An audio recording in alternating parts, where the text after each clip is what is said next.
고품격 표준국어 종합방송 우리말 알려리.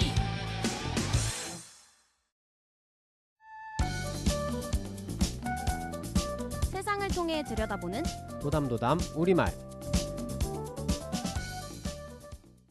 안녕하세요. 네, 안녕하세요. 저는 한글문화연대 기자단 5기 변용균 기자. 네, 저는 5기 김온 기자입니다. 네, 안녕하세요. 네. 반갑습니다. 오늘은 이제 얼마 전에 수능이었잖아요. 네. 저는 그래서 좀 수능과 연관된 괜찮게 소개할 만한 게 없을까 생각을 했는데, 저는 이번에는 저희가 5기잖아요. 네.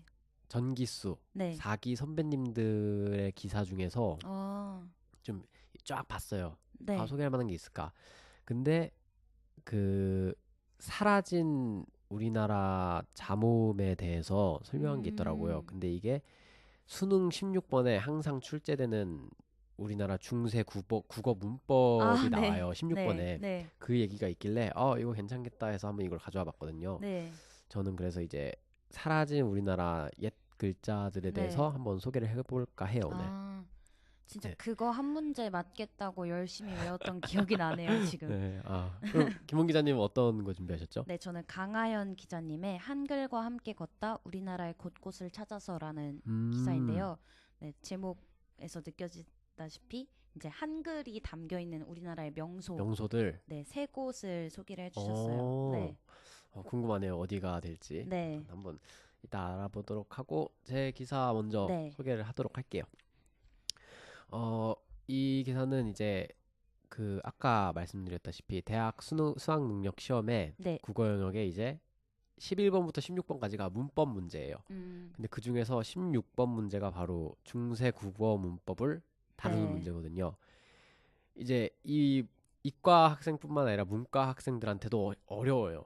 되게 저는 오래되긴 했는데 저도 국어 영역에서 문법이 되게 힘들었어요. 뭐 비문학이나 문학은 그냥 읽고 네. 어떻게든 할 수 있는데 이 문법은 알아야 되는 거잖아요. 맞아요. 그게 너무 어려웠었는데 이게 골치를 아프게 하는데 왜 근데 굳이 옛날 문법을 우리가 알아야 되냐, 약간 이런 의구심을 가질 수 있잖아요. 근데 이 기사 내용에서 그 중세 문법을 알아야 되는 이유가 이제 우리나라 한국어가 오랜 역사를 거쳐서 사용해온 만큼 되게 많이 변화해 왔잖아요. 그렇기 때문에 이제 뭐 복잡한 문법이 형성이 되고 막 여러 가지 법칙들이 생겼는데, 그 와중에 이제 현재 잘 설명할 수 없는 문법들이 몇 가지 있대요. 근데 그것들이, 그 이유가 예전의 문법에서 사라진 것들이 반영이 돼 있어서 현재로는 설명을 못하는 문법들이 있대요. 네. 그렇기 때문에 그것의 변화하는 과정을 알려면은 옛 문법, 옛 사라진 글자들을 알고 있어야지 그런 걸 이해할 수 있다고 하시면서 한번 옛 글자에 어떤 것들이 있나 한번 알아보자, 이렇게 말씀을 하면서 시작을 하고 있거든요. 그 중에 하나가 이제 우리나라 한글의 근원인 자모음의 변화 중에서 사라진 옛 글자 4자가 있어요. 이거는 근데 많은 분들이 이제 알만한 것들인데, 아래아, 옛 이응, 여린 히읗, 반치음 이렇게 있어요. 아마 이 중에서 아래아는 대부분이 아실 거예요. 우리 그 훈민정음 해례본 서문에도 많이 나타나기 때문에 많이 아실 거라고 생각하는데, 먼저 이제 아레아에 대해서 설명을 해드리면, 아레아 같은 경우에는 이제 17세기 말까지 쓰였기 때문에 그 아까 말씀드린 옛 글자 중에서는 가장 오래 쓰였어요. 그리고 사라진 글자 중에 유일한 모음으로 사라진 글자 가운데 모음조화 등 우리말 규칙에 가장 많은 영향을 미친 글자인데, 이 아레아가 사라진 것 때문에 굉장히 많은 게 바뀌었거든요. 그중 대표적인 게 이제 모음조화인데, 이제 아레아는 양성 모음이었어요. 그렇기 때문에 양성 모음과 음성 모음 수가 동일했어요, 아레아가 있었을 때는. 근데 아레아가 사라지면서 양성 모음과 음성 모음의 숫자가 균형이 깨지게 되면서 모음 조화를 유지할 수 없게 되는 거죠. 예전에는 양성은 양성끼리, 음성은 음성끼리 이런 게 썼었는데, 아레아가 사라지면서 양성, 음성 모음이 섞여서 쓰는, 예를 들어서 뭐 깡총 네. 이런 게 이제 네. 원래 깡충깡충 네. 그런데 이제 아래아가 사라지면서 이렇게 되는 거죠. 그렇게 되면서 이제 이런 문법에 불규칙이 생기기 시작한 거예요. 이런 불규칙이 그리고 우리나라 문법에 좀 어렵게 네. 영향을 미친 거죠. 어떤 언어든 영어도 마찬가지고 불규칙이 나타나면서 되게 어려워지잖아요, 문법에서. 네. 그런 게 이 아래아가 영향을 많이 끼쳤다고 해요. 그 다음에 옛 이응 같은 경우에는 16세기 말까지 현대어의 그 이응 받침 소리 있잖아요. 네. 그걸 표기하기 위해서 옛 이응을 썼어요. 음. 근데 현대에는 이제 옛 이응을 그냥 이응으로 아예 대체를 해버렸죠. 그렇기 때문에 이건 어느 정도 대체가 돼가지고 네. 그렇게 아래아처럼 크게 뭐 영향을 미치지는 않았다고는 해요. 그냥 뭐 초성에 쓰였던 이응이 앞 음절의 받침으로 뭐 올라붙기도 하는 뭐 대표적으로는 이제 소아지라고 쓰였던 게 송아지가 된 거죠. 네. 앞에 이응이 네. 그 아래로 붙으면서 그 다음에 이제 여린 히읗. 여린 히읗은 이제 형식적으로만 존재했던 글자래요. 이게 15세기 중엽 세조 이후에 사라졌는데 여린 히읗이 특이하게 다른 건 다 발음이 있는데 이거는 발음이 없어요. 자체적인 발음이. 단지 문법적인 요소로만 쓰인 단어인 거예요. 그러면은 이게 그럼 이건 어디에 사용된 글자일까 생각을 하고 살펴봤는데 먼저 첫 번째로는 된소리 부호 뭐 그렇기 때문에 독립적으로는 사용하지 못했고 고유어 뒤에서 된소리로 발음을 하는 것을 이제 표기를 해주는 거죠. 여린 이읒이.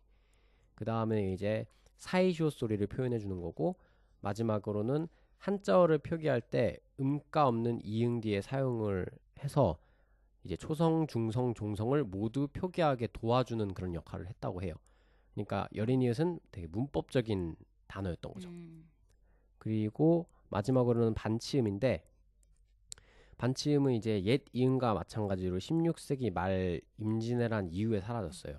이게 이제 반치음 같은 경우에는 현대 국어에 미친 영향이 그 시옷 불규칙이라는 게 생긴 거예요. 반치음 때문에. 시옷 불규칙 용어는 이제 어간의 끝에 시옷으로 끝나는 말이면서 뒤에 모음으로 시작하는 어미로 활용할 때 시옷이 그대로 넘어가지 않고 아예 사라지는 경우를 말하는데 이게 되게 막 어렵잖아요. 말로 하면은. 네. 예시를 들어보면은 이제 낫아 이게 나아가 되는 거예요.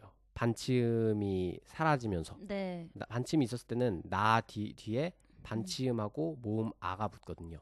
이와 같이 짓어도 지어가 된 거죠. 반치음이 사라지면서 반치음이 있었을 때는 지 다음에 반치음 이렇게 됐는데 네, 이렇게 사라진 걸 말씀하시면서 기자님이 한 가지 더 추가하셨는데 그 순경음 비읍이라고 비읍 아래에 이응이 네네 맞아요. 그 이상하게 생긴 거 있잖아요. 네.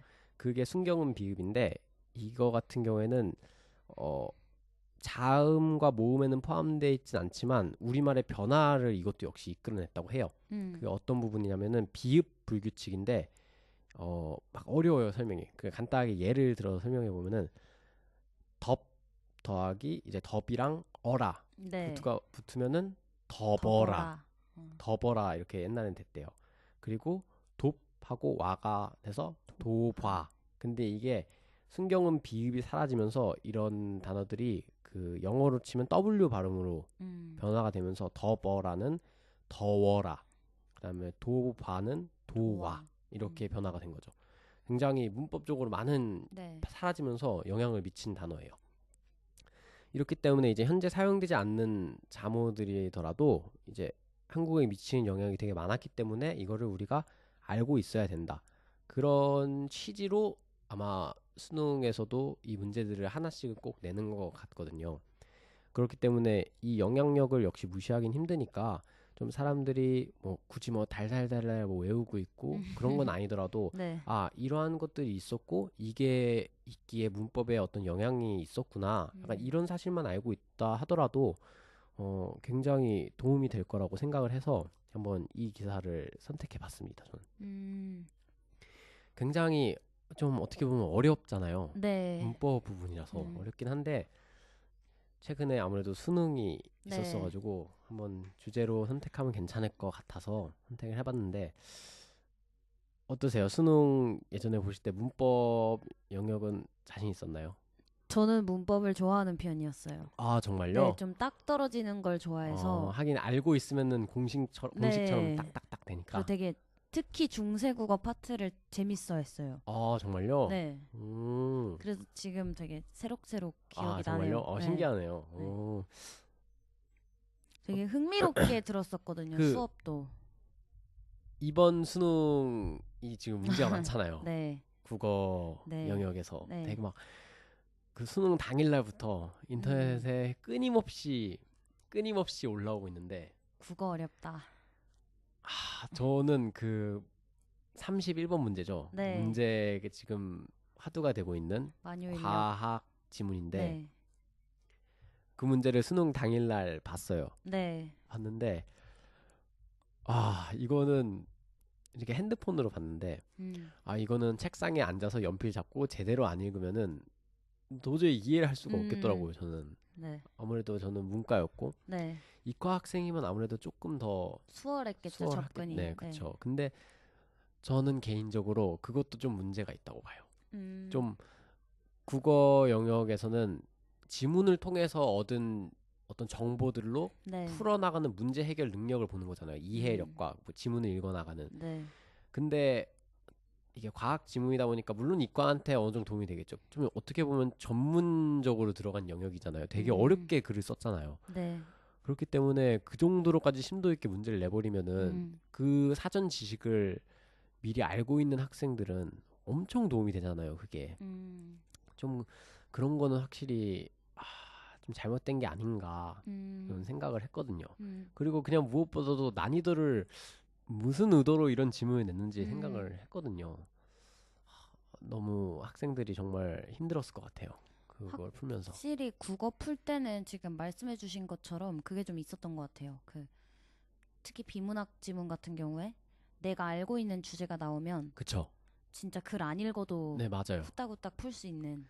그게 굉장히 도움이 되죠. 그래서 막 고등학교 때 막 책 많이 읽고 네. 막 여러 가지 뭐 사설도 보고 막 그러잖아요.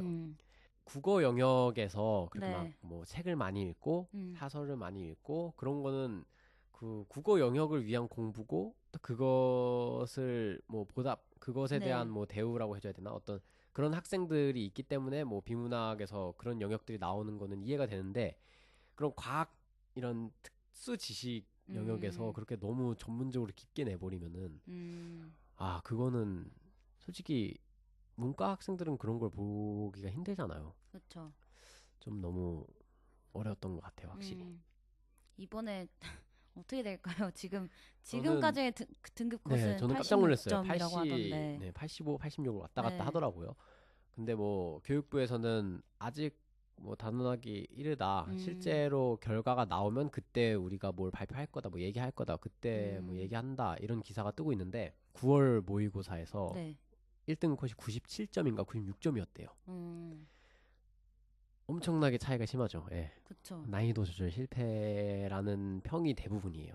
지금 그럴 것 인터넷에. 같네요. 거의 그러면- 네다섯 문제를 더 틀려도 그쵸. 1등급인 10점이 거니까. 그냥 훅 내려가 네. 버렸으니까 정말 그 수능 날 본 학생들이 원래 1교시에서 그렇게 멘탈이 흔들리면 네. 나머지 영역에도 영향이 갈 수밖에 없잖아요. 멘탈 싸움인데 그동안에 다 노력을 했을 거 아니에요. 네. 누구나. 그 노력에 대한 보상을 당연히 받는 건데 거기에 이 멘탈이라는 변수가 영향을 미친다는 게 너무 좀 안타깝고 다들 좋은 결과 나올 거라 얻었으면 믿고 좋겠네요. 네. 얻으실 거라고 믿고 너무 고생하셨다는 말씀을 드리고 싶어요. 네. 그리고 본인만 어려운 거 맞아요. 아니었으니까요. 네. 그건 사실 똑같아요. 다 어려웠으니까 어려웠으니까 어쨌든 상대평가니까 네, 마음을 좀 편히 가져도 놓았으면, 돼요. 네.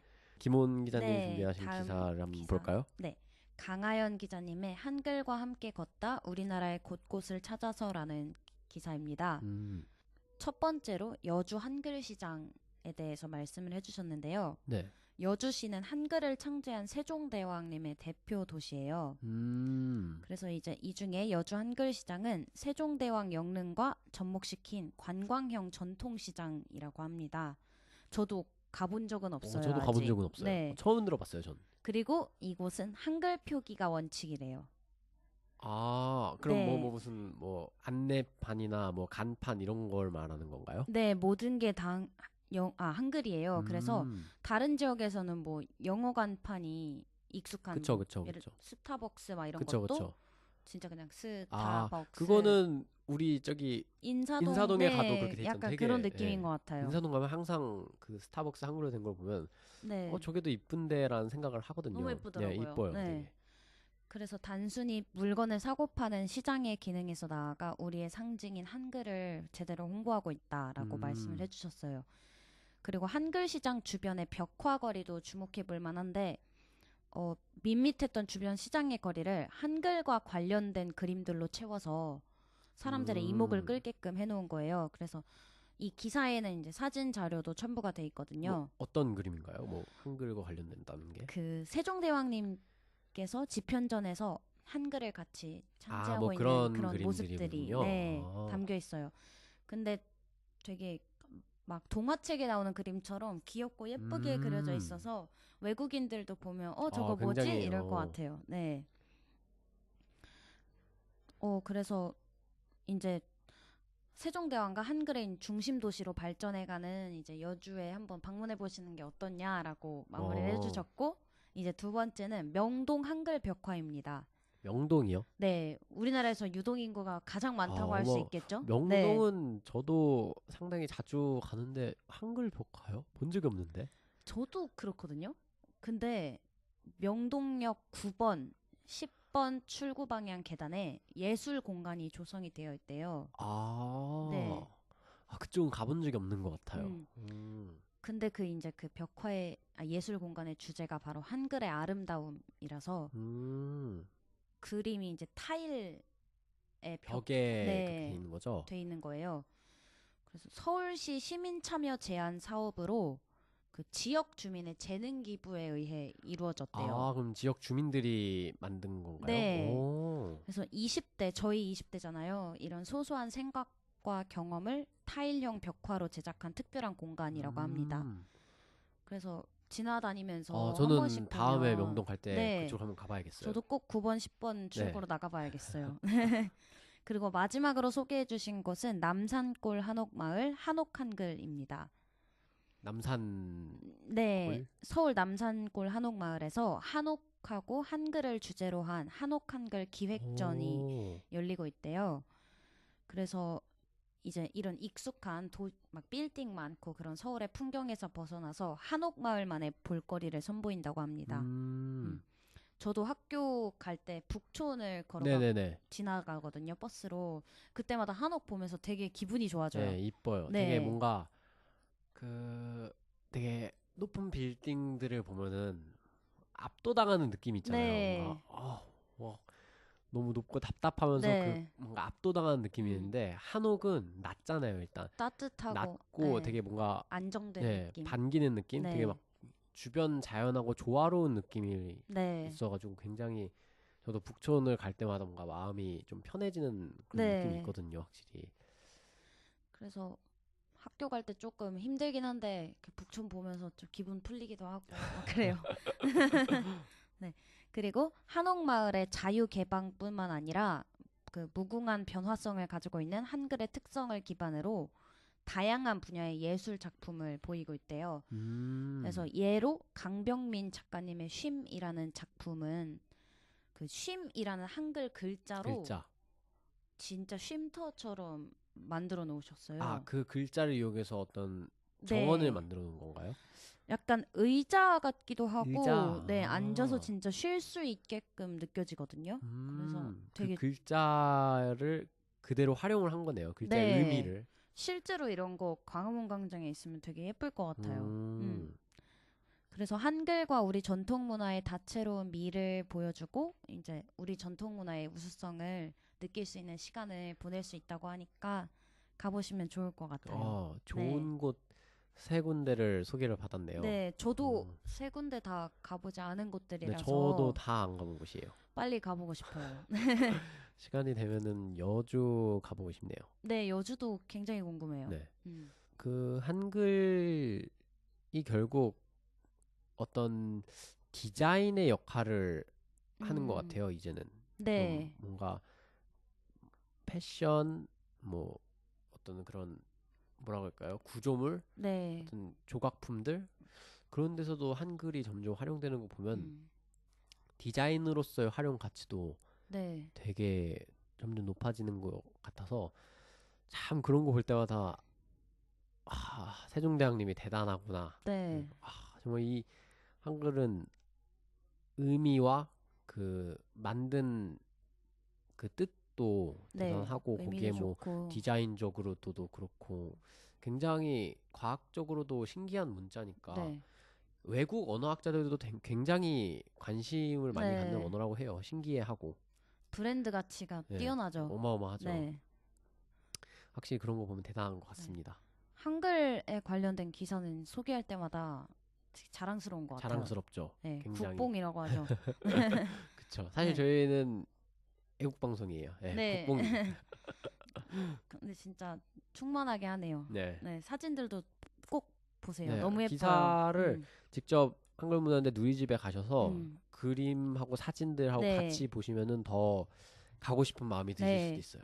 특히 오늘 제가 소개한 그 쉼? 기사는 네. 쉼 그 모형도 한번 네, 보시고 그걸 보면 딱 좋을 것 딱 같아요. 그 쉼이라는 그 의미가 와닿나요? 네. 어. 그냥 딱 쉼 같아요. 그냥 어. 누워서 쉴 수도 있고 앉아 있을 수도 있고 막 미끄럼틀 같기도 하고 시옷이. 네.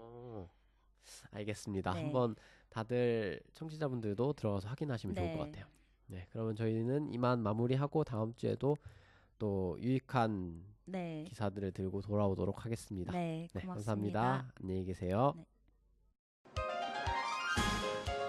우리말 아리아리 아쉽지만 오늘은 여기까지. 한글 문화연대였습니다.